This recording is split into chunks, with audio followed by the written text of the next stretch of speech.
Whether he was involved in these groups or not, one thing that does stand out is that Copeland did not take any precautions to prevent being caught. He bought bomb-making material near his home and through the post delivered to his home. He kept the bombs at his home. He loitered around the bomb sites for considerable periods of time, being caught on dozens of cameras. He transported the bombs in public taxis. He even wore a very distinctive white baseball cap, which he bought just before his bombing campaign. Was this done deliberately to make him easy to spot? When the police first arrested him, he admitted to all 3 bombings and stated, "They're all down to me, I did them on my own." Then in a police interview stated, "I wanted to get caught." The obvious question which arises is, was he a patsy? 2 further observations which lend weight to Copeland being helped is firstly the amount of money he spent on the explosives was not readily available to him, and secondly he was not considered capable of changing a fuse, never mind successfully making and detonating bombs. In my opinion, somebody or some group may have manipulated him, or at the very least were monitoring him and knew what he was going to do, but took measures, probably with the help of the state, not to be identified themselves. There is also the possibility that he was a mind control victim, something I have covered extensively in interviews with Neil Sanders. In his confession statement he said, "I don't feel sad about it. I was just like a robot. I just felt nothing." Reading between the lines, MI5 and Special Branch were running an operation involving Copeland, but police and the anti-terror squad were probably not privy to it. It's been suggested that a rift between the 2 camps arose because of this, essentially a rift between MI5 and the police. Here is an article from The Guardian dated July 2000. There have been several persistent rumours the police had Copeland under surveillance before the Soho blast and lost him. Scotland Yard last night dismissed this as absolutely untrue. Other speculation has suggested there was friction between MI5 and Scotland Yard and that the 2 clashed over risk assessment. This too has been strongly denied. Hang on, nobody suggested the police were surveilling him. It was Special Branch and possibly MI5 that was surveilling him. The 2 clashed over risk assessment, meaning Scotland Yard considered Copeland a risk and wanted to arrest him, but MI5 didn't consider him a risk and wanted to observe him. It's easy to see why there may have been friction, as The Guardian put it, between MI5 and the police. I repeat that it took a staggering 12 days to get the CCTV image of him from the Brixton site and put it in a newspaper, during which time he detonated 2 further bombs, injuring dozens and killing 3. The 2 subsequent bombings could easily have been prevented if the police had done their job. I was devastated because we'd released the images on the Thursday. We were actively following lots of information that had come through, and we'd not succeeded in arresting him before he committed his next offence.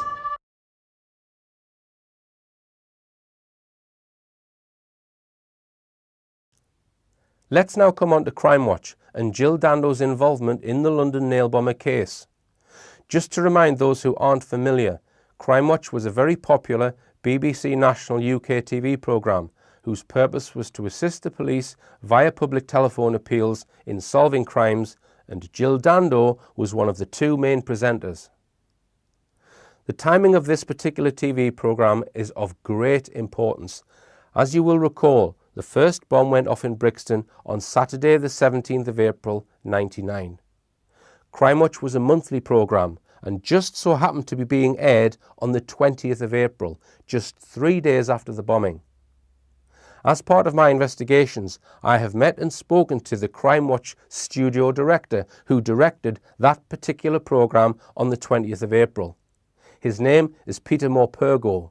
I'll come on to that meeting I had with him later in the film, but he told me that the Crime Watch team would usually spend the day before the show airs, in this case Monday the 19th, rehearsing for the Tuesday night show.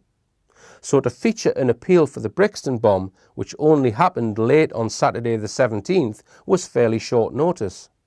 A decision must have been made by the police quite quickly to use Crime Watch for an appeal. and I also suspect that MI5 may have been out of the loop when this decision was made. Incidentally, this particular programme was Jill Dando's last appearance, and she was dead less than 6 days later. I'm going to show you the entire Crime Watch segment that features the Brixton bombing.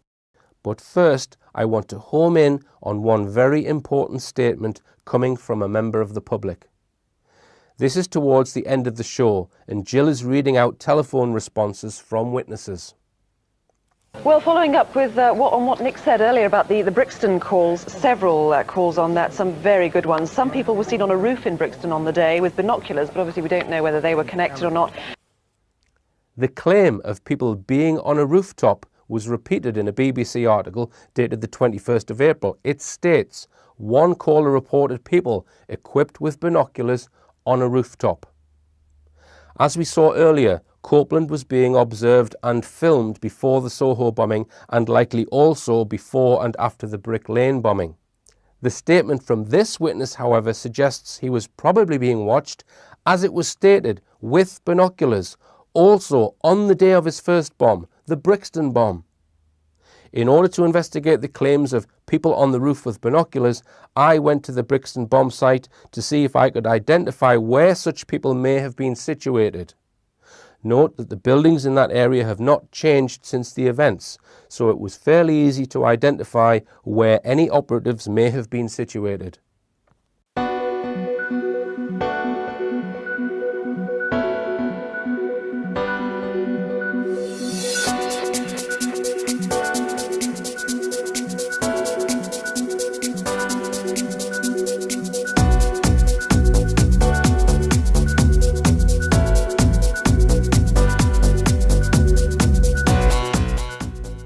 Okay, so I'm here in Brixton, and this is the spot of the first nail bomb allegedly planted by David Copeland. Now, as we saw in the Crime Watch UK programme, Jill Dando said that there were people on the roof with binoculars, presumably with oversight of the bomb site. Okay, now I've had a good look around the rooftops here, so I'm just going to do a 360. There's not really anywhere there.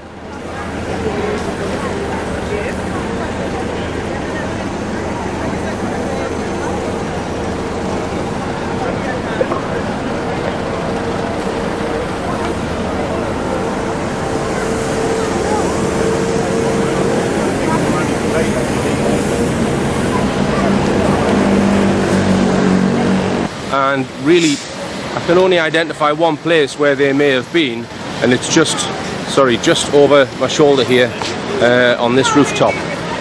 All of the rooftops on the other side of the road are sloped, so you wouldn't be able to stand on them. There is a rooftop above the tube station, but that doesn't have oversight. So my guess would be one of these rooftops here.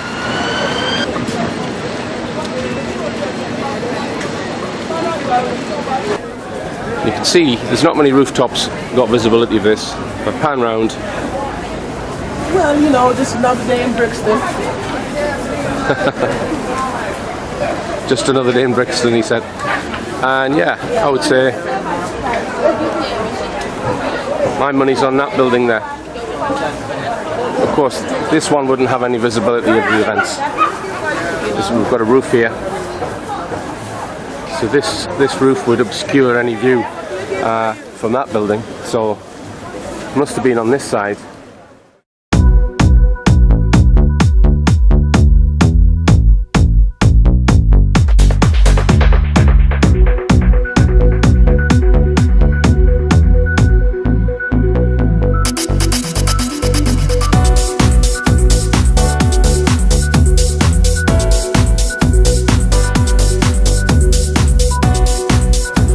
Yep. Right. So there's a ledge here. Right. Okay.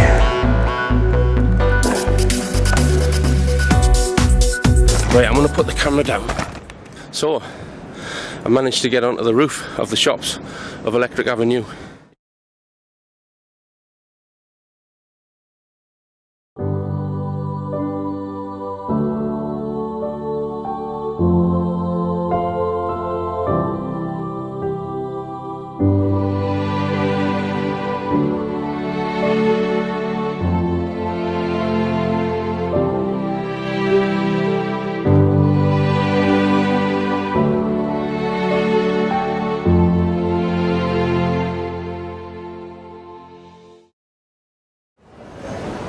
So here I am, I'm on the rooftop at Electric Avenue, and as you can see over my shoulder is Iceland. Perfect vantage point for whoever was involved to watch with binoculars the man in the white baseball cap. I'll go a little bit further to the back where these statues are. Just turn the camera around now. I'd be interested to know when these metal statues of these dogs was put up.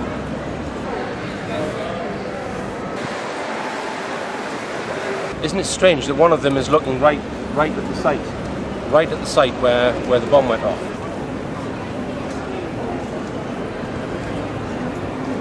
Okay, I've got to climb down now. So if I can get up here, it's not beyond the wit of some intelligent agent, is it? The vegetable stall behind me, I just asked the guy, I said to him, how long has he had the stall? He said 86 years, so that's obviously his family. And I asked him when the monument of the dogs was put on the top of that building. He says about 4 or 5 years ago, so they're quite recent. Great, the sun's coming out. One thing before I forget, one of the traders said that to get up onto that roof, when they're doing maintenance and that kind of thing, they just come with a very long ladder. So you don't have to go through to the back of a shop to get on that roof. All you need is a very long ladder. And there are a few points where you could feasibly put that ladder without it being in front of the shop. So you go around the side and get up onto that roof. And another one of the traders in the shops said that he thought there used to be access to the roof, like metal steps or something like that, but that's not there now. So you either need a ladder, as it is now, you either need a ladder or to go through one of the shops. Okay, I'm still in Brixton and I've got the address of one of the witnesses. This is Gary Schilling, who moved the bag that had been left by Copeland before it went off. I just spoke to a market trader there and he said that they weren't right at the site, but they were in a nearby pub and they heard the windows shake. And he said, oh yeah, he was checking to see if there was anything in it worth nicking. That's what the market trader said, but I think he was just saying that as a joke. I'm gonna walk down to Electric Avenue. So I'm back in my low-budget hotel room, but today I've been all over London. I've been to the 3 nail bomb sites. I then went to where Jill Dando used to live, and I filmed in her street there in Fulham. So I'm absolutely wrecked. My ankles are killing, but it's been a really successful day. We know the police had CCTV images of Copeland on the 19th of April, which was the day before the Crime Watch show aired. But a decision was made by someone not to release these images until the 29th of April. Therefore, no image of him was shown on the TV show Appeal, but I would argue could have been. Let's now watch the Crime Watch appeal in its entirety, bearing in mind what we now know about the controversy surrounding these bombings, and that MI5 and Special Branch were probably against putting this appeal out, for the reasons I have explained previously. Britain's most important unsolved cases. Now live, you can help solve them. The homemade bomb that exploded in South London on Saturday seems to have been an act of lunacy. It wasn't the IRA. And though an anonymous phone call claimed it was a tiny fascist group, there's no evidence for that. And in any case, who would want to hurt, young and old, even this baby? Black and white, shoppers and market traders. Anyone, in fact, with the randomness of an exploding bag of nails. But tonight, you can help, and this is how. This is the quantity of nails packed around the explosives. There are between 6 and 10 pounds in weight here, and believe me, that's a fairly hefty bulk of nails. They're all round nails, and they range from this size to this. Now, who bought them? If you work in a hardware merchant's or in a DIY store, think back over the last few weeks. Who bought this lot? Who isn't a regular customer, isn't a regular builder? Who came in for this sort of quantity of nails? Or alternatively, did you sell a bag like this? Now, I know these things are fairly common, but this one is fairly new. And see if you can connect this and selling this to something else that we're about to tell you. Alan Fry is head of the anti-terrorist branch. Alan, a lot of publicity you've had for this already. What more can people do? Police are anxious to talk to anybody who was in the Brixton Road, by the bus stops, by Electric Avenue, at about 5 o'clock last Saturday. Whether they were just walking past, shopping, standing waiting for a bus, or even on a bus. That could be thousands of people, literally. I appreciate that, but any one of them, maybe unwittingly, has the vital key to this investigation. Even if they don't think they saw anything particularly? Yes, let us be the decider. OK, now, if this was a small extremist group, by their nature, these little bands of people tend to have an awful lot of leaks, as it were. An awful lot of people tend to hear what's going on. Yes, and almost certainly someone's heard them planning, someone's been party to that planning. They may have disagreed with the plan. This may be a renegade. What I would ask is for anyone in that position with any knowledge to talk to us in confidence. Of course, what seems quite likely in this is it's a loner with a grudge. Well, it could be a loner, it could be someone, have you seen someone acting suspiciously, out of character? Indeed, do you know of someone who has purchased a large number of nails? They may have been seen with a sports bag, which itself is out of character. More importantly, do you know someone who has literature on the making of bombs? Have they boasted about making bombs? Do they experiment with explosives? Do you think whoever did this will have tried to detonate something like it before? I think that is certain. We have to act within the law, within data protection, and I think we sometimes have an expectation of the tentacles of the security service which are far wider than their actual role, their actual scope and their ability. OK, well, if there's any way that you think you can help, please do. There's a £10,000 reward, that may go up. We've had an astonishing response on the Brixton nail bomb attack. We've learned that great samples of nails and sometimes great boxes are available at several stores, some of which have CCTV cameras in them. We've learned that in building sites often all the nails are kept together, so maybe somebody who did this is involved with a building site. And there is an extraordinary call here, someone saying that they saw people acting very suspiciously indeed, and we'll tell you a little more about that once we've cleared that later on. The phones are under siege at the moment. On the Brixton nail bomb, we've really had some fascinating calls. As I said earlier, we've got people who were in the area, a couple of very interesting calls, which I really can't give you anything more about at the moment. We've had about 60... Well, following up with what Nick said earlier about the... In body language studies, this gesture is the brain's attempt to block out deceit, doubt, or a lie that it sees. Women use a small, gentle rubbing motion just below the eye, either because they have been brought up to avoid making robust gestures or to avoid smudging makeup. Brixton calls, several calls on that, some very good ones. Some people were seen on a roof in Brixton on the day with binoculars, but obviously we don't know whether they were connected or not. Standing next to Jill is Chief Superintendent David Hatcher. Watch his body language when Jill talks about the people on the roof with binoculars. He knows he's on camera, so he's trying to look nonchalant, but the way he moves suddenly and takes his glasses off to look around the studio suggests to me he is not comfortable with Jill saying this, as if to check whether permission was granted. Brixton calls, several calls on that, some very good ones. Some people were seen on a roof in Brixton on the day with binoculars, but obviously we don't know whether they were connected or not. Many calls giving us details about where the nails can be bought, centering on pound shops, so we don't really want any more calls on that. On the murder of a Swedish tourist, well, we had one... Perhaps Scotland Yard or the anti-terror squad who were involved in making this programme were upset at having their hands tied by MI5 and thought they would allow some beans to be spilled about MI5's covert operation. In my research into this case, I have tried to get access to the Crime Watch Update report. This is a short update that normally follows the main Crime Watch programme, informing viewers of any progress about the cases discussed.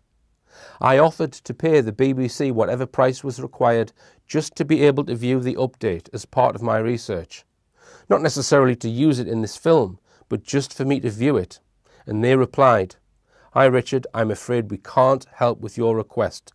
We cannot supply copies of BBC programmes footage to members of the public or companies for research, education or personal use, I'm afraid.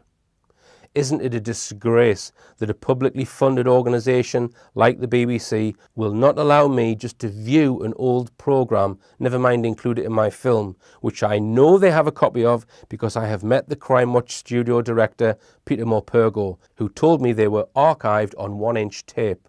I'd be very interested to watch the Crime Watch update from the 20th of April 99. If anyone has a copy of it on a VHS tape in their loft, please get in touch. When I first started looking into the Dando murder, I reasoned like this. There's very little in Dando's character or background that suggests she had any enemies. She's like a female version of Alan Titchmarsh. No one would murder Alan Titchmarsh. I felt it was highly likely, therefore, that the reason for her sudden murder was linked in some way to her role on Crime Watch. Her murder seemed to me as though it had been planned and carried out at very short notice. The fact it was a daylight shooting on a London street suggests that there was not enough time to plan a more sophisticated operation. So let's take a look at it. Most commentators agree the murder was professionally executed. Jill was living most of the time at her fiancé's house with Alan Farthing in Chiswick, 3 miles from her own house, but would occasionally pop home to retrieve faxes and other things. She was returning to her home by car shortly after 11:30 a.m. on Monday morning. She parked in the street and as she was putting her key in the door was approached from behind, forced down to the ground so that her head nearly touched the tiled step before a 9mm caliber pistol was pressed against her temple and fired, the bullet having been crimped to reduce the noise of the blast. Analysis of the wound and the scene revealed the murder was quick and drew little initial attention from the public. Her body lying at the front door for 14 minutes before being discovered gave the perpetrator plenty of time to run off up the street, heading west towards Fulham Palace Road. The killer was seen by 2 of her neighbours leaving the scene, but at that time neither realised he had just killed Jill. From these witnesses, he was wearing a dark brown thigh-length jacket, was mid to late 30s, had collar-length thick black hair, was white, around 5'10". Richard Hughes, who saw the killer's face, said the killer was thick-set like a rugby player or a soldier, had a jowly face and looked like TV presenter Bob Mills. Immediately after this, there are numerous sightings of a man running down Fulham Palace Road, then a sighting of a man running into the park, then of a man wearing a dark thigh-length coat in the park, acting oddly. Finally, a man was seen coming out of the park who then stood at a bus stop on Fulham Palace Road. He was sweating a lot and out of breath, as if he had been running. However, the man at the bus stop was wearing a suit, not a thigh-length jacket, and had dark hair but shorter hair than was seen by the first 2 witnesses. He did not get on the bus with the other passengers when it arrived at 11:45 a.m, but waited 1 minute and got on the next one and paid to go to Putney Station. He was not seen getting off that bus at Putney Station with all the other passengers, so must have got off earlier. Around this time, a metallic blue Range Rover was seen on CCTV speeding out of Doneraile Street. It is possible he was picked up by the Range Rover. One of the journalists to report from the scene was this man, who you might recognise from my Madeleine McCann films. Jill was killed, as you say, by a single gunshot to the head, and that she died of a brain injury caused by a single bullet. There had been concern mid-afternoon after reports that a man had been seen acting suspiciously on Putney Bridge, quite close to here, whether or not he jumped into the Thames, as one report said. It seems it's a small world when it comes to government cover-ups. One of the eyewitnesses, who got a very close view of the man at the bus stop, drew up this e-fit.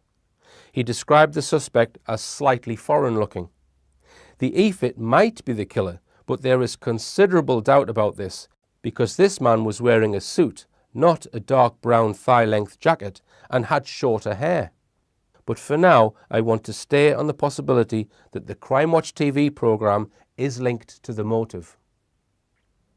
Well, dramatic developments tonight after a post-mortem examination showed that Jill Dando died from a brain injury caused by a single bullet wound to the head. It does seem increasingly likely tonight that this could be the work of a professional hitman, though Scotland Yard are refusing to comment on that theory. But it does seem tonight that Jill Dando's high-profile role presenting a national crime programme could be connected with her murder. Certainly the post-mortem result does suggest that a hitman could be responsible. So far the weapon that he used hasn't been found. When I decided to study this case, I discussed it with an associate of mine, and I suggested that we should watch the Crime Watch programmes which aired immediately before her murder to see if any of the many cases covered in the programmes might provide a clue to the motive for her death. It was my associate that highlighted to me the Copeland story, and once we appreciated the full truth about that story, largely by looking at Larry O'Hara's investigation, and then compared the timing of the case with the timing of Jill Dando's murder, a clear motive emerged. From these Crime Watch clips, I think it is possible that Dando was privy to sensitive information within the Brixton bombing investigation, which was not aired on television.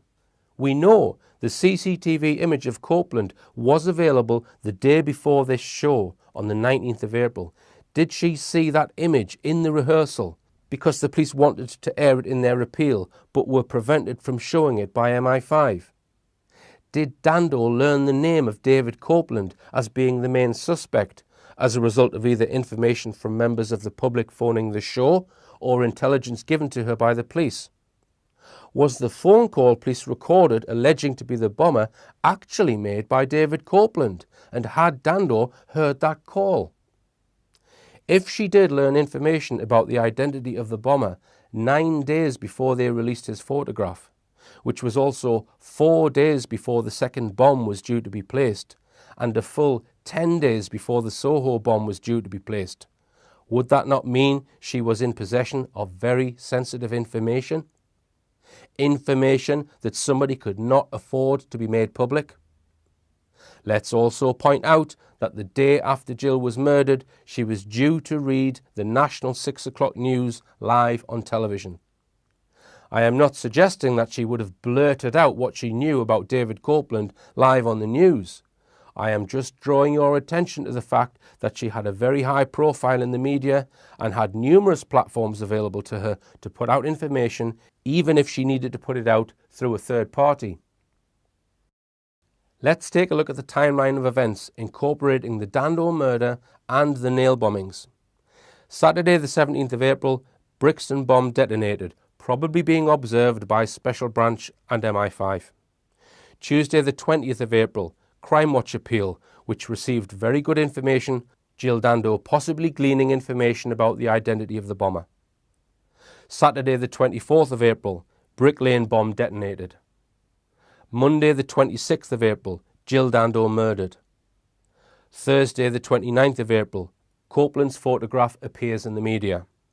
Friday the 30th of April, Soho bomb detonated, killing 3.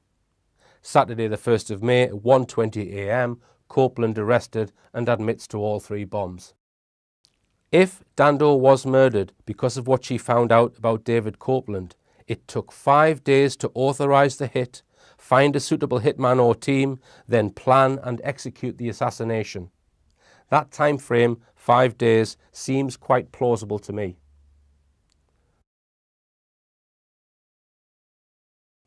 Now, once you've realised this potential motive for Jill Dando's murder, and we are going to look at other motives, you might ask the question, assuming this was the motive, why didn't they kill Nick Ross too?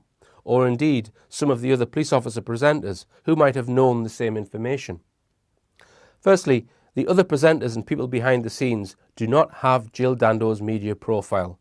They do not read the 6 o'clock news and have probably all signed the Official Secrets Act and may have been firmly reminded of this after that particular show. They do not have access to a live media platform. Secondly, let's come on to the very interesting character, Jill's co-presenter, Nick Ross. There are several things to point out about Ross. He studied at Belfast University in the late 1960s, where he became interested in the sectarian issues and was a student activist. For no particularly good reason, I found myself elected to represent the halls of residence here at the Student Union. And this now rather grubby-looking building, then brand new, was about to become the cockpit of political dissension. This parochial eating and meeting place was soon to find itself at the heart of events that would reverberate around the world. Then, soon after university, started his career as a newsreader for the BBC in Northern Ireland. He has been involved in current affairs shows covering crime, the law and issues like drug addiction, and in 1998 made a prominent documentary broadcast by the BBC called We Shall Overcome, which covered the political power struggle in Northern Ireland. Ross comes across as being sympathetic to the nationalist Republicans and supporting their need for civil rights, but stops short at saying Northern Ireland should be made part of the Republic. Ross appeases the Republicans, but without agreeing with their ultimate cause. When I came over here, very quickly my sympathies were allied to the nationalist population. It seemed that they were discriminated against. They were second-class citizens. Was I wrong? I was despairing of the Catholic tendency to lapse into a romanticised nationalism that causes people to get killed. Thousands of people on both sides have died in this war, and I think any balanced observer would agree that the BBC did not present and does not present the Northern Ireland issue in a balanced way. It is pro-UK, pro the British monarchy, pro keeping Northern Ireland part of the UK. So I would suggest that one of the BBC's key frontmen, who has covered this issue in detail, would probably be an asset of MI5. I suspect Nick Ross may have been made an agent of the state decades before his involvement in Crime Watch, possibly when he was a student. Therefore, in my view, he's not the sort of person likely to give away state secrets. A safe pair of hands, you might say. Jill Dando, however, presented holiday programmes, sipping martini in the sun, and is far less likely in her past life to have been recruited by the secret state. Another important point to bear in mind about Ross is that he campaigned vigorously against Barry George, who I will come on to, the man who was wrongly convicted of Jill Dando's murder and spent 8 years in prison for a crime he did not commit. In 2016, Ross said, I thought that the evidence against him was very compelling indeed, as long as you think of evidence not in the way that an English court thinks of evidence. Exactly. Overwhelming mass of circumstantial overwhelming evidence of things where the arrows pointed at his guilt. Nick Ross implies in this interview that he still believes Barry George is guilty. This is a strange stance for somebody who claims to be interested in truth and justice. The question arises, does Nick Ross know more about the Jill Dando murder than he lets on? And does he know whether the state had any involvement? I'm going to look at some quotes by Nick Ross and an audio interview he gave in 2016. Viewers may know that in the past I have commissioned the work of Peter Hyatt, a US-based expert in analysing people's statements for deception and also for ascertaining why people are lying and what they are lying about. Something that Peter regularly points out is that if somebody makes a statement containing a negative assertion when they have not been prompted for that information, then we must be on high alert for deception. As Bill Clinton once said, I did not have sexual relations with that woman. I have had a short quote which Nick Ross made on the day of Jill's murder analysed by Peter Hyatt, and he has also analysed a lengthy audio interview that Ross gave in 2016. Before I look at Peter's analysis, here is an article written by Nick Ross in the Daily Mail, staggeringly the very next day after Jill's murder. Jill's murder became public on the afternoon of the 26th, and he writes a detailed article in time for publication the following morning. He must have written this on the day Jill was murdered. The article speaks of her long legs and having a figure to die for. Then another article is published the same day in the Evening Standard, poignantly titled, Nick Ross, I don't think Crime Watch is the link. How the hell would he know that? The fact he makes this negative assertion suggests to me that not only is Crime Watch probably the link, but that he knows Crime Watch is probably the link. So here is a direct quote from that article, made on the day of the murder, which has been analysed by Peter Hyatt. There has been no indication that Crime Watch or any other programme would put a presenter at threat. There has never been any sort of threat received by Crime Watch. I think everybody is grasping at straws. We hate the ambiguity and want to know what happened.